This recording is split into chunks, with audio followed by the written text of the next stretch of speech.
Hello, guys. This is your very own Rishabh Yaswal, and you are watching me on Me Starlet Entertainment. So hello and welcome people, this is ranker Anjaneya S Roy. आज हमारे साथ हैं Rishabh Jaiswal. Splitsvilla, उसके बाद अभी Roadies, back to back अभी finale तक अपनी जो सफर है उसको एकदम पक्का कर दिए हैं अपने काम से, अपने बैक टू बैक जो उनके स्टंट्स होते हैं। तो ऋषभ, सबसे पहले तो आपको congratulations. We would like to congratulate you. Finale तक की जर्नी आपने लगभग लगभग पूरी तरह से उसको अचीव कर लिया है। What all you have to say from your side? What is the feeling? How has been the journey for you? सबसे पहले तो थैंक यू सो मच अंजनय भाई, और जिनको नहीं पता है कि यहाँ अभी दो बनारसी बैठे हैं आपके सामने। सो यस, एंड बाकी बहुत अच्छी जर्नी रही है। बहुत ज़्यादा इंजॉय किया है इस जर्नी को, एंड आप सभी ने अभी तक देख ही लिया है that I am in the finale. So yes, it was fun, it was a roller coaster ride for me. बहुत सारी चीज़ें हुई, बट इवेंचुअली कहते हैं ना कि जब आप अपने अंत, जो आप जहाँ पहुंचना चाहते हो ना, डेस्टिनेशन तक, वहां तक पहुंच गए तो फिर सारा पेन, सारा मेहनत, सारा खून पसीना वर्थ वर्थ हो जाता है। स्प्लिट्स विला के बाद क्या रोडीज को लेके सोचा था आपने कि इतना जल्दी आसानी से मिल जाएगा? बिकॉज अभी स्प्लिट्स में भी हमने आपको बस एक थोड़ी सी छवि देखी थी, बस एक बोलते ना ट्रेलर देखा था पहले, और उसके बाद अभी जो रोडीज में बड़ी पिक्चर दिखा दी है आपने, सारे की जो ऑडियंस अमेज हो चुकी है already, and audience is going really crazy behind you. आपका जो एसेंट है, आपकी जो रिलेटिबिलिटी देखने को, बिकॉज एक कॉमन मैन की जर्नी को आप पोर्ट्रे करते हो वहां पे रोडीज में जी। तो जैसा कि आपने बोला, जो मेरा ट्रेलर था वो ऑलरेडी लोगों ने देखा हुआ था स्प्लिट्सविला के दौरान, और इवन मैंने सोचा नहीं था कि मेरी जर्नी इतनी छोटी रहेगी स्प्लिट्सविला में, बट वो ऐसा हुआ। और कहते हैं ना, सब कुछ आपके हाथों में नहीं होता, और मेरी जर्नी थोड़ी जल्दी खत्म हो गई। बट ये है कि जो जितनी मेरी जर्नी थी ना, लोगों का प्यार बहुत मिला। मतलब लोगों ने जब पहला दूसरा एपिसोड ही देखा ना, तो मुझे बहुत ज़्यादा सोशल मीडिया पे प्यार मिला। लोगों ने बहुत पॉजिटिव कमेंट्स किए, अच्छा रिस्पॉन्स आया। ये people are considering me that he is someone and he is going to win. But वो बात अलग है, जब ऑडियंस ने देखा कि मैं जल्दी आउट हो गया हूँ, तो बहुत सारे लोगों को बुरा लगा, लोग डिसअपॉइंटेड हो गए। So it actually happened with me. कहीं ना कहीं मैं भी बहुत ज़्यादा डिसअपॉइंटेड था कि यार मैं शायद कुछ ऐसा कर सकता था, या शायद थोड़ा बेटर कर सकता था, जिससे मेरी जर्नी थोड़ी बढ़ जाती। तो कहीं ना कहीं मैंने रोडीज का बिल्कुल भी नहीं सोचा था जब मैं स्प्लिट्सविला में गया था। बट जब मैंने देखा ना कि मेरी स्प्लिट्सविला में जर्नी इतनी छोटी रही, तो मुझे लगा मुझे रोडीज के लिए ज़रूर ट्राई करना चाहिए। एंड मैंने डिसाइड कर लिया था कि शायद इस साल is the right time to go for Roadies. And मैंने अपना पूरा बोरिया बिस्तर उठाया और लग गया कि चलो आज तो क्रैक करके मानेंगे। एंड इवेंचुअली जो भी, क्योंकि रोडीज की पूरी जर्नी होती है ना, वो काफ़ी ज़्यादा मतलब आपके सामने दिखती है, आपकी नज़रों के सामने होती है, चाहे वो जीडी की बात हो, चाहे वो पीआई हो, या फिर जर्नी हो, इन कंपेरिजन टू स्प्लिट्सविला, क्योंकि स्प्लिट्सविला में डायरेक्टली एंट्री से स्टार्ट होती है।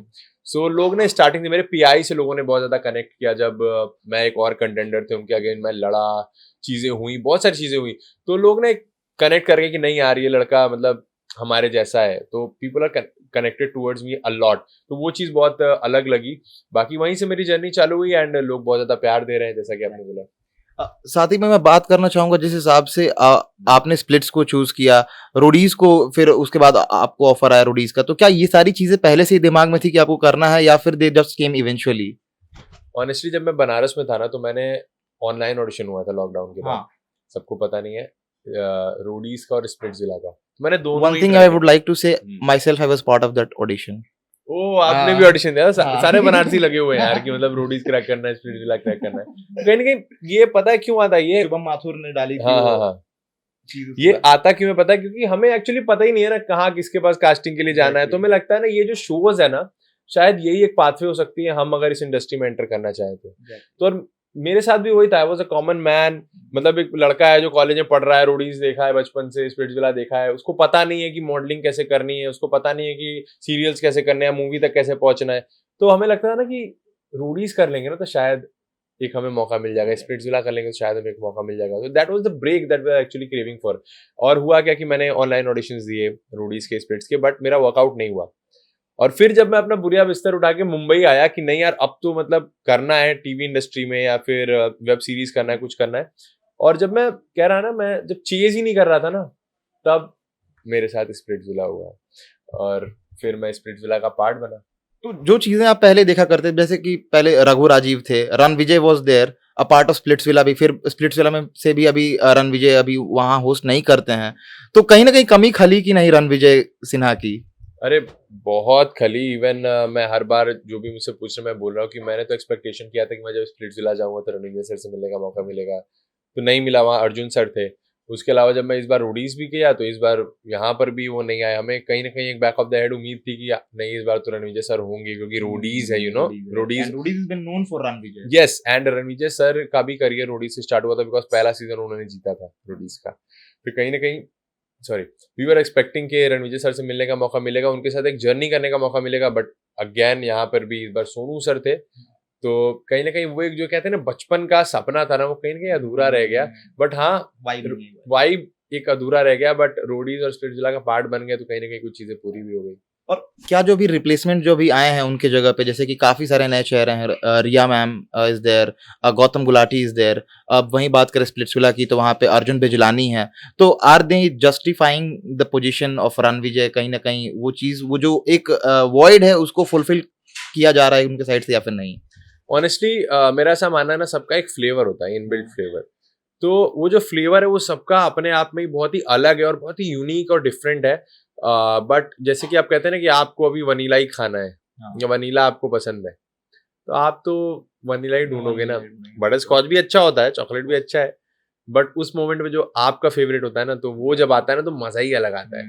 बट ऐसा नहीं है चलो चॉकलेट और बटर स्कॉच से भी काम चला लेंगे तो वो वाली बात हो जाती है। राइट। ऑल्सो अभी बात करें रोडीज की पे आपकी जर्नी को लेके, काफी सारे सवाल हैं ऑडियंस के, काफी सारे कुछ एलिगेशंस हैं अच्छा जनता के जो कि आपके ऊपर हैं, जो कि जो एपिसोड देख देख के लोगों को ऐसा लगता है। उसमें सबसे ज्यादा एक जो वर्ड सुनने को मिला आपको लेके, that was a cry baby.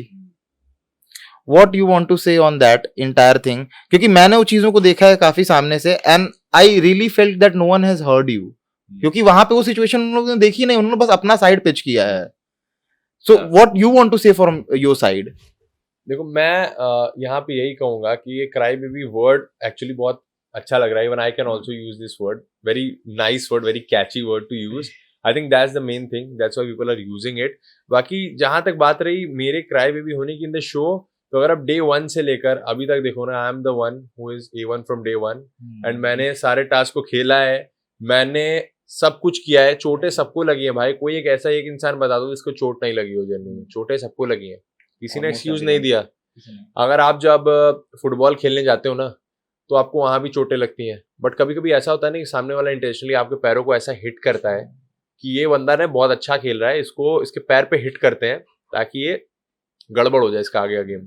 तो वो मेरे साथ किया गया, तो वो चीज मुझे अच्छी नहीं लगी। और उस केस में भी ना, जब आप गेम कोई खेलते हो ना, तो रेफरी पेनल्टी देता है आपको। तो वो चीजें मुझे कभी, मैंने बहुत सारे स्पोर्ट्स खेले हैं, मैं बचपन से एथलीट रहा हूँ, मैंने बास्केटबॉल, फुटबॉल, जितने कबड्डी में बहुत खेलता था, तो चीजें ना मैंने खेली। और मेरे को एक चीज पता है, if you are a true sportsman ना, you have to stick to the rule. But if someone is there जिसको इंटेंशनली आप हिट कर रहे हो ड्यूरिंग अ टास्क और ड्यूरिंग एनी गेम, और अगर वो अपील कर रहा है और अपनी आवाज उठा रहा है कि नहीं दिस इज रॉन्ग, इसको आप क्राई बोलना बोलते हो, then call me cry baby. I will love to call a cry baby, and I also want to appeal each and every teenager, and जो भी यूथ ये देखता है, मैं उन सबसे अपील करूंगा कि भाई किसी टैग या कोई आपको क्या बोल देगा ना, इससे कभी संकोच मत करना, इसको अपने दिमाग पे चढ़ने मत देना। जो चीज सही है और जो चीज गलत है उसमें हमेशा बाइफरकेट करना।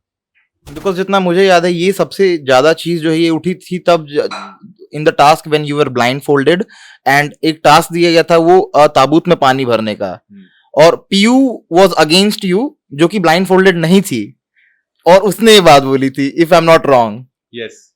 सो पीयू के साइड से ही हर बार ऐसा हमेशा क्यों होता था?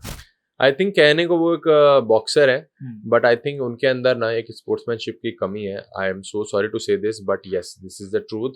पीहू एग्रेसिव है बहुत, यू नो, और एग्रेशन बहुत अच्छी चीज है अगर आप उसको सही डायरेक्शन दो।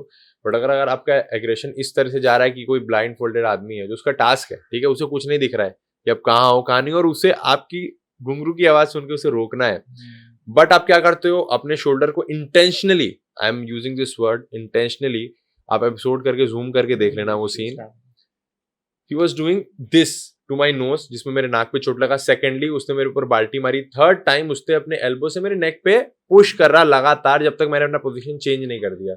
और ये फैक्ट है, मैं कुछ बना के नहीं बोल रहा हूँ, आप अगर देखोगे ना, it's on air, you know. So ये सारी चीजें मेरे साथ हुई, और उस पर अगर मैंने आवाज उठा दिया तो वो कहाँ से गलत है? आई थिंक ये बहुत ज्यादा जायज है। पिछले किसी भी सीजन को उठा के देख लो यार, कोई लड़की ये कहती थी कि किसी लड़के ने उनको हिट किया है ना, कोई लड़का ये कहता था कि किसी ने उनको हिट किया है ना, तो उनके अगेंस्ट ना चीजें की जाती थी।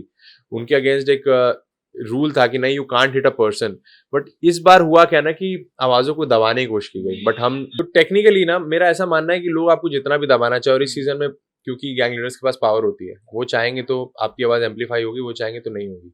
तो कहीं ना कहीं आवाज दबाना का पावर उनके पास था, आवाज दबाने का पावर तो उनके पास था, बट वो ये भूल गए कि हम लोग भी इन्फ्लुएंसर है, कुछ मुट्ठी भर लोग हैं जो हमारी बातें सुनते हैं, और वी हैव द प्लेटफॉर्म। ऐसा नहीं कि हमारे पास प्लेटफॉर्म नहीं है, हमारे पास है प्लेटफॉर्म, हमने वो चीज बनाई है, डे वन से कमाई है। तो आज भी अगर हम कोई वर्ड बोलेंगे ना तो पूरी जनता सुनती है उसको, तो वही मैंने किया। हाँ, इसको लेके भी काफी सारी बातें उठी थी कि जब आपके प्रिंस से एक कॉन्वर्सेशन हुआ था तो वहां पे लोगों को ऐसा भी लगा था, ये सारे ऑडियंस के सवाल में आपको क्या हाँ लगा बिल्कुल था? बिल्कुल, तो कुछ उनका ऐसा कहना था कि you were being rude to him और कहीं ना कहीं आप ज्यादा डोमिनेंट हो रहे थे उस कन्वर्सेशन में उनसे, आपने सही तरीके से बात नहीं की। So what's your take on that? तो मेरे हिसाब से तो गेम जब होता है ना तो अपील सब करते हैं, हाँ। चाहे वो कोई भी दुनिया का कोई भी गेम आप उठा लो, वहां पे डिसरिस्पेक्ट रिस्पेक्ट की बात नहीं होती। और जिस तरह से मैंने बोला था, मेरा टोन क्वालिटी प्रिंस सर की तरफ तो पहले था ही नहीं, जहां से ये स्टार्ट हुआ था ना, ये टास्क हुआ था चाट और चाटा टास्क में, जहां पे सचिन कुछ बोलना चाह रहा था बट प्रिंस सर उसके ऊपर चिल्ला रहे, तो मैंने कहा तू बोल भाई, तू बोल, तू यहाँ बोलने आया है तो क्यों नहीं बोलेगा, देखो कोई चुप नहीं करा सकता, you have to say whatever you want to say. तो मैं उसको बोल रहा था, वो चीज लोगों ने गलत तरीके से इंटरप्रेट कर लिया। बाकी जहां तक बात है डिसरिस्पेक्ट की ना, तो अगर आप अभी ग्राफ उठा के देखो, बाहर प्रियंका ने गौतम सर के बारे में क्या बोला वो आप देखो, शिवित किस तरह से, ऑन स्क्रीन गौतम, वाशु ने गौतम से किस तरह से बिहेव किया आप वो देखो, शिवित ने किस तरह से रिया मैम से बिहेव किया आप वो देखो, किसी ने आवाज नहीं उठाई, बिकॉज किसी को फर्क ही नहीं पड़ता ना। बट जब मैं कुछ करता था ना, लोगों को फर्क पड़ जाता था, तो that is the difference, you know.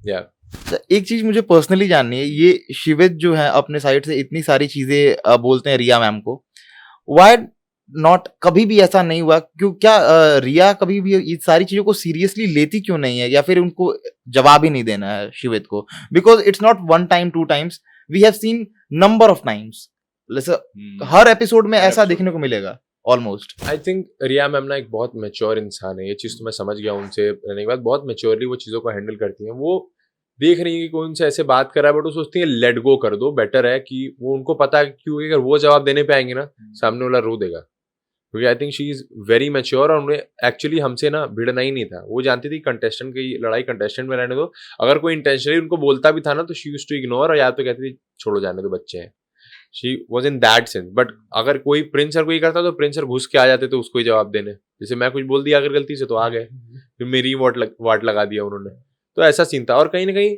I think सबका ना सिचुएशन हैंडल करने का एक तरीका होता है, और कहीं ना कहीं जैसा कि मैं बोलूंगा, अगर नेहा मैम होती ना तो वो बताती कि जब पीयू मेरे अटैक की तो क्या करती हूँ, क्योंकि वो ऑलरेडी वो कर चुकी थी ना, उनको पता था कि यू नो एक नया न्यू कमर वाला वाइब नहीं था।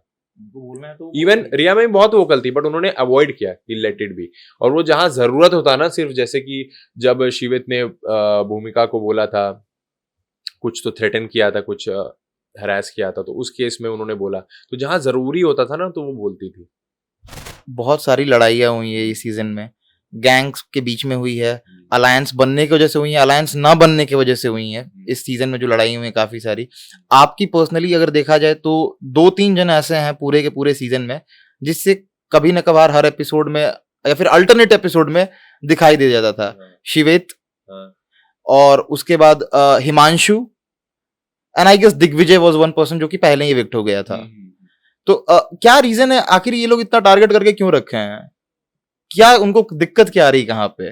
नहीं, मेरे पास इसका पूरा जवाब है, मैं आपको इक्वेशन बताता हूँ। पहले होता क्या था ना कि दिग्विजय वाज देयर, तो ये गैरी और शिवित मिलके ना दिग्विजय पे अटैक करते थे, Himanshu was not in the picture, ठीक है। तो ये दोनों, और ये दोनों प्रिंस के गैंग के थे, तो पता नहीं इनके अंदर क्या क्या बोला जाता था ऑफ कैमरा, इनको मेरे को समझ नहीं आता। ये दोनों एग्रेसिव ही रहते थे, दिग्विजय पे चढ़ते रहते थे। Digvijay was handling the situation, फिर गैरी निकल गया और दिग्विजय निकल गया, फिर Shivit had no other option, तो उसने देखा कि एक ही बंदा है जिससे वो भिड़ सकता है, तो मैं ही उसे दिखा, और वो मुझे पोक करने लग गया।